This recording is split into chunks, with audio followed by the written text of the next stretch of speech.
সব সময় সহজে পাওয়া মানুষকে মানুষ খুব কমই ঠিকভাবে মূল্য দিতে জানে। তাই নিজেকে একটু আড়াল রাখাই বুদ্ধিমানের, যাতে কাউকে বুঝতে হলে সময় আর যত্ন দুটোই দিতে হয়।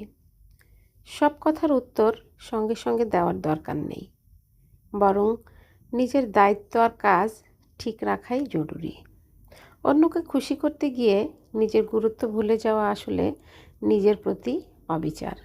অনেক সময় আগ বাড়িয়ে মান ভাঙাতে গেলে চোখের সামনে নিজের অবস্থান নষ্ট হয়ে যায়। যারা থাকতে চায় তারা মানিয়ে নেয়, আর যাদের ইচ্ছে নেই তারা সবসময় কোনো না কোনো কারণ বানায়। তাই সময়কে গুরুত্ব দিতে শেখো।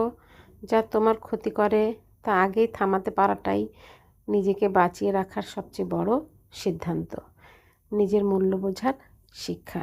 ধন্যবাদ সবাইকে আমাকে এতক্ষণ শোনার জন্য। আমার ভিডিওগুলো ভালো লেগে থাকলে লাইক, কমেন্ট, শেয়ার দিয়ে পাশে থাকবেন। আসসালামু আলাইকুম।